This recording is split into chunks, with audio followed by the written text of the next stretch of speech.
Hi guys, welcome back. This is the Geek and Hermit and I'm Alfari. Today I wanted to do a quick video just looking at one of my favourite games of all time. That's Nier Automata. I think I'm pronouncing that right anyway. Now this is a bit of a strange one. It's been out for a couple of years now.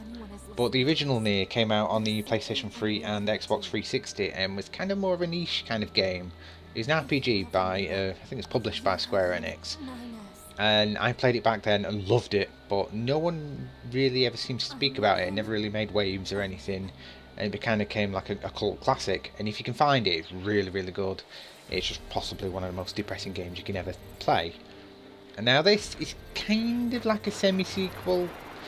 If you look at it, if you played the original, it won't look anything remotely similar. That's mostly because this is set like 10,000 years possibly later. I'm not going to explain it too much because the plots in these games are really complicated and I don't want to give too much away. Now, this has been designed by Platinum Games. I'm sure it used to be called Platinum Star Games, so I was just reading it wrong. But they're behind kind of games like Vanquish, Bayonetta, Metal Gear Rising, so it kind of gives you a feel for what they're good at. They're really good at the action sort of RPG games and really, really good fast combat systems. And you can tell this is just another one of their masterpieces, this.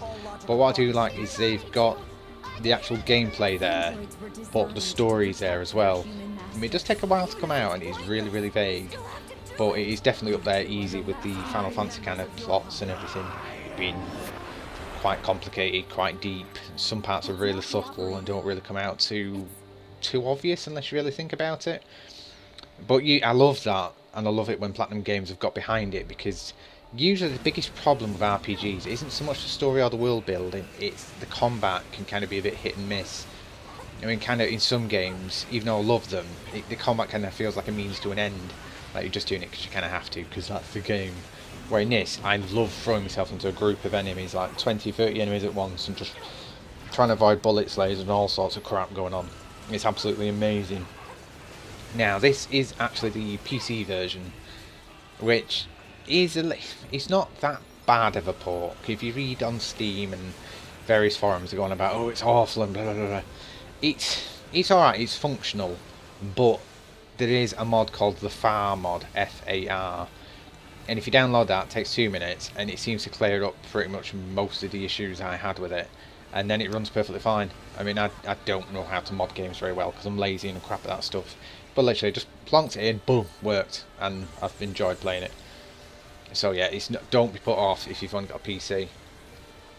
Now, one of the things, if you don't know about Nier, is you can quite happily play it once, play it through. Take about 12 to 15 hours maybe for your first playthrough. But although that the plot kind of gets wrapped up nicely in a little bow by the end of that, if you want to carry on further, you can, and you really should do, really, in my opinion.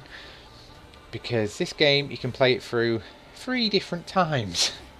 You clear it once, and then I'm not going to spoil anything, but then you can play it through again from a different perspective. Well, actually, the first one's not too bad. The first playthrough you play as 2B, which is the girl you can see with a very short skirt and flashes her knickers every so often when she does a little jump. The second time around, you play it from 9S's perspective, the little lad that you see running around. And although the second playthrough isn't too much different, you do get different missions and you do get different cutscenes and whatnot that you didn't get the first time around, so it kind of beefs out the plot even more. And then the third playthrough, you play through somebody else, and that's when the game starts getting really serious and in depth with the plot and everything. I'm not going to explain anything about that though, but just keep going. Because it's not, even though it took like 15 hours for the first playthrough, the second playthrough maybe 4 or 5 hours, the third playthrough probably 3. Because once you've done it, you don't have to do the side quests and whatnot. There's loads of them dotted about. I mean, I think there's 70 or 80 of the bloody things. I did the easy ones mostly for XP and gear and whatnot, and then kind of got a bit bored and started. First playthrough did loads, second playthrough not really, third playthrough didn't do any. I kind of got to around level 50 by my third playthrough and just thought, stuff it, I'm done. You kind of get a feel pretty quick if you need to level up, because if you're getting battered by the enemies, just do a couple of side quests and it's alright. It's got a very clever system in this as well. You can buy different kind of weapons. You can equip 2 at once, which are all fast and fluid in combat. You can switch between like a one-handed sword or a two-handed bleeding axe, all in one big combo, and that's brilliant the way it works. But because the plot centres around androids versus machines, you play as an android, you can kind of install these chips that you find knocking about, and it's really customizable the way you can do it. Because I came like a bit of a powerhouse by the end of it and was nearly unkillable. I got it that set up that well. Because some are rare and you find them by killing things and doing quests and whatnot, but in the end I had one that if it didn't get hit for 6 seconds my health started regenerating, even in combat, and I had another one which healed me for 30% of my HP every time I killed an enemy. Which might not seem like much, but when you're constantly surrounded by 20 or 30 enemies, you're constantly killing them, so your health barely moves. But you can kind of tweak that. You can obviously have like attack damage, range damage, defences, all sorts, and I really love it. But back to the plot. The plot on this centres around Earth has kind of been destroyed by, well, this machine war. It kind of doesn't go into it too much, but apparently aliens invaded, brought the machines. Humanity basically lost the war massively, had to flee to the moon, and then created these androids that you play as to then try and take back the Earth from the machines. Now, I don't think it's been going very well, because I think this is, did it say it was like the 14th machine war? So yeah, most of Earth is pretty much destroyed and no humans actually live on it, they all live on the moon. Of course, there's more to it than that, but that's the general premise. All I can say is just do yourself a favour and play through all of it. Just have a strong stomach, because these games can kind of cut to the core a bit and be very depressing, and in certain parts kind of upsetting, because you vary wildly from silly, really happy stuff to then really depressing, upsetting stuff. And I love, as much as I don't particularly like feeling too many emotions, I love it when a game can kind of make you feel that, and just make you feel sad that a character's died or something's just happened. And I think that's really good script writing. It just, do bear with it. The first playthrough, it doesn't touch on a lot of this at all. It takes a while to, I think, just world establish and get the world built and everything, and it does. I'm not going to go into it because I don't want to spoil anything, but as you can see, the combat is absolutely amazing, and weirdly it never quite gets boring, because just even like you can do this fast fluid combat on 2 feet, you can also, it flicks to 2D shoot 'em ups and flying around in space, kind of like a Galaga sort of thing, where you're shooting down different targets and fighting bosses like that. And it kind of mixes it up quite a lot, because it'll go from 2D to 3D to flying to on foot, then blah, blah. And I like that. It kind of mixes it up and just keeps it fresh and feeling really fun. And some of the bosses in this game are absolutely amazing. They're horrifying, the size of the things, but they're just really crafted well, and it really feels like a proper experience taking them down.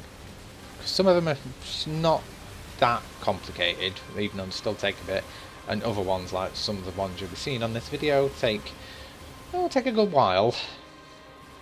But yeah, I don't want to spoil anything about the plot, but if you like Final Fantasy games, you like in-depth stories, please give it a go. And if you like, even if you're not particularly into stories and you just like something like Bayonetta or the fast fluid games, this will definitely have you, even if you don't really understand fully what's going on. It's just a really good game to play, and it also has one of the funniest twists I have ever seen. Because what happens at the end of the 3rd playthrough, you can then, it unlocks chapter select, so you can kind of jump back through different points in the game and unlock the various things to get achievements and platinums and whatnot. But once you do a certain thing at the end of that, you then get the 4th ending.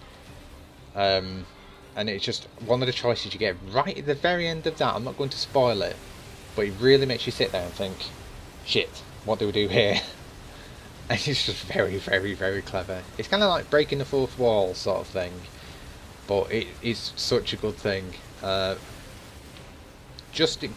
Whatever you can, I'm trying to think, if you've done this, please mention below, as vague as you can, what choice you made, without giving it away to anyone that's potentially not read this. Not obviously played it and seen it and doesn't know the choice is. I'm just curious to see what people went for, because I know what I went for, and I kind of regret it a bit, but I'm not going to go into it. So yeah, thank you for watching, guys. Hopefully you've enjoyed it, but yeah, please definitely give this game a go, because it's brilliant. I'm glad I own it, I owned it on the PlayStation, played it through, cleared it, and I now own it on Steam, and I've played through it and cleared it. So yeah, all in all, I think it's put about 40 hours into this to get the 4 endings. There is a hell of a lot more things I can do on it, because I want to get the 100% achievements on Steam, but that'll probably take me another 20 hours possibly on top of it. So at the moment, I'll come back to it later on and finish that off. But yeah, please guys, if you've liked what you've seen, please give me a subscribe, and yeah, I shall see you next time guys. Thank you very much. Yeah, bye.